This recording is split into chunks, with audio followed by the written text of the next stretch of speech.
Hi guys, it's me stupid. 2014ல் ஒரு independent group of psychiatrist எல்லாம் சேர்ந்து 400 ஃபிலிம்ஸ் வந்து வாட்ச் பண்ணுறாங்க.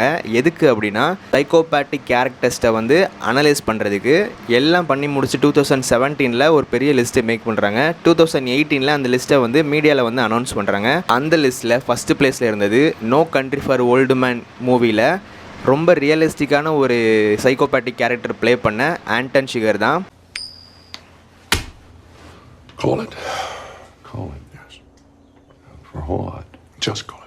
ஏன் வந்து ஃபஸ்ட் பிளேஸ் கொடுத்தாங்க அப்படின்றது மூவி பார்த்தீங்கன்னா உங்களுக்கே தெரியும். காமனாக நிறைய பேருக்கு தெரிஞ்ச ஒரு சைக்கோபேட்டிக் கேரக்டர் அப்படின்னா யாரை சொல்லுவாங்க அப்படின்னா ஹீத் லெஜர் நடித்த ஜோக்கர் தான் சொல்லியிருப்பாங்க. பட் அந்த லிஸ்ட்டில் ஜோக்கருக்கே 6th பிளேஸ் தான். ஓகே, இந்த மூவியோட கதையை ரொம்ப சிம்பிளாக நான் எக்ஸ்பிளைன் பண்ணுறேன். ஒரு மெக்சிகன் ட்ரக் கேங்கு அமெரிக்கன்ஸோட ட்ரக் டீல் மேக் பண்ணுறாங்க. அந்த ட்ரக்ஸை பை பண்ணுறதுக்கு 2.4 மில்லியன் ஒரு சேச்சலில் அந்த அமெரிக்கன்ஸ் கொண்டு வந்திருப்பாங்க.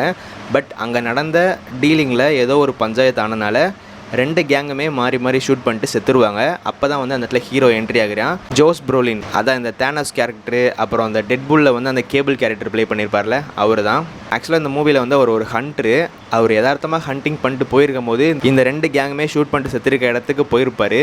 அங்கேருந்து பார்க்கும்போது தான் தூரத்தில் ஒரு அந்த சேச்சல் பாக்ஸ் கிடச்சிருக்கும். அந்த 2.4 மில்லியன் எடுத்துகிட்டு அவர் வீட்டுக்கு போயிருப்பார். ஆக்சுவலாக அந்த சேச்சல் பாக்ஸ் வந்து ஒரு கர்ஸ், ஏன்றதை நான் உங்கள்கிட்ட லேட்டராக சொல்கிறேன். ஸோ இப்போ அந்த மணியை கண்டுபிடிக்கணுன்றக்காண்டி அமெரிக்கன்ஸ் வந்து ஆண்டன் ஷிகர்கிட்ட ஆர்டர் போடுறாங்க. But you can't order psychopathic to do some stuffs for them, so he kill them. இப்போ அந்த மணியை தேடி ஆண்டன் போவான். எண்டில் அவனுக்கு அந்த மணியும் கிடச்சிரும். எப்படி கிடச்சிச்சு அப்படின்றதான் பேலன்ஸ் ஸ்டோரியாக இருக்கும். இந்த சேச்சல் பாக்ஸ் வந்து ஒரு கர்ஸ்ன்னு சொன்னேன்ல, ஏன் அப்படின்னா அந்த சேச்சல் பாக்ஸை ஃபஸ்ட்டு டச் பண்ண ஹீரோ செத்துருவான். அதுக்கடுத்து அந்த பாக்ஸை பார்த்த ஹீரோயின் செத்துருவா, அந்த அமெரிக்கன் செத்துருவாங்க, அந்த மெக்சிகன்ஸும் செத்துருவாங்க. எண்டில் அந்த பாக்ஸ் வச்சுருந்தது ஆண்டன் ஷிகர் தான். அவனுக்குமே சாகிற அளவுக்கு ஒரு பெரிய அடிபட்டிருக்கும். I found some beautiful things in this movie. அங்கே செத்தவங்க குடும்பம் அழுதுகிட்டு இருக்கும்போது ஃபர்ஸ்ட் ஒன்று வந்து Anton Chigurh, he represent death or fate. இந்த மூவியில் அவ எங்கேருந்து வந்தான்றதே தெரியாது. But he changed everything. எண்டில் ஃபேட் அவனை விட்டு வைக்கல, that is fate. Second one வந்து இதில் ஒரு செரிஃப் வருவான். அவனோட மோனலாகில் தான் இந்த மூவியே ஸ்டார்ட் ஆகும். எங்கள் அப்பா தாத்தா எல்லாருமே செரிஃபாக தான் இருந்தாங்க. பட் அவங்களாம் வேலைக்கு போகும்போது கன்னை கூட எடுத்துகிட்டு போக மாட்டாங்க. ஏன்னா அந்தளவுக்கு க்ரைம் ஜீரோவாக இருந்திருக்கு. பட் இப்போ நம்ம கன்னே வச்சுட்டு போயிருந்தாலும் ஆப்போசிட்டில் இருக்கவே நமக்கு மேலே ஒரு பெரிய கன்னை வச்சுட்டு நம்மளை அட்டாக் பண்ணுற மாதிரி ஒரு வைலண்ட்டான வேர்ல்டாக மாறிடுச்சு அப்படின்ற ஒரு டைலாக் சொல்லியிருப்பான்.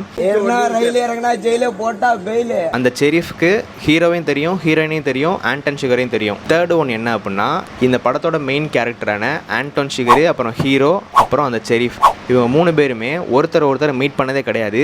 பட் அந்த ஹீரோயின் வந்து இவங்க 3 பேரையுமே தனித்தனியாக மீட் பண்ணி ஒரு கான்வர்சேஷன் மேக் பண்ணியிருப்பா.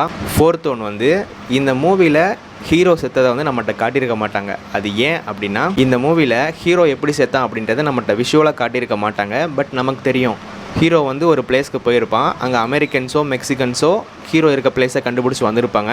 ஆண்டன் ஷிகரும் வந்திருப்பான். அங்கே ஒரு சண்டை நடந்திருக்கும். அதில் தான் ஹீரோவை ஷூட் பண்ணியிருக்காங்க அப்படின்றத நமக்கு தெரியும்.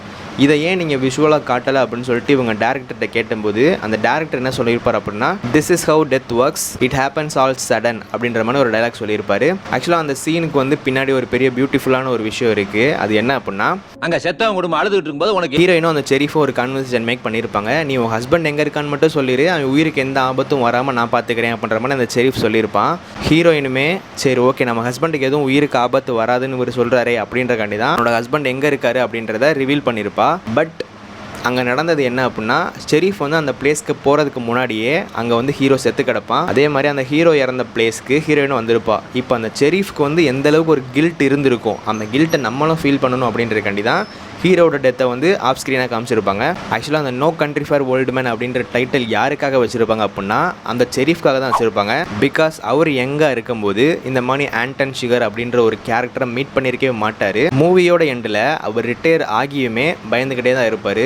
ஸோ அந்த செரீஃப் மாதிரி இருக்க ஓல்டு மேன்ஸ் இருக்க ஒரு கண்ட்ரியே இல்லை அப்படின்றத சொல்கிறதுக்கு தான் இந்த மூவிக்கு No Country for Old Man அப்படின்ற டைட்டில் வச்சுருந்துருப்பாங்க. பேசிக்காக சைக்கோபேட்டிக் வந்து பிளட்னா ரொம்ப பிடிக்கும். பட் இந்த படத்தில் இருக்க ஆண்டன் ஷிகருக்கு வந்து ஓசிடி ப்ராப்ளமோ என்ன ப்ராப்ளமோ தெரில, அவனுக்கு வந்து பிளட்டு சுத்தமாக பிடிக்கவே பிடிக்காது. லைட்டாக ஒரு ட்ராப் மேலே பட்டால் கூட அந்த ஷாக்ஸை கூட கழட்டி வச்சுட்டு போயிடுவான். உங்கள் ஃப்ரெண்டு யாருக்காவது இந்த மாதிரி ஓசிடி இருந்துச்சு அப்படின்னா just obey as what they say, because they might be the சைக்கோபாத்ஸ்.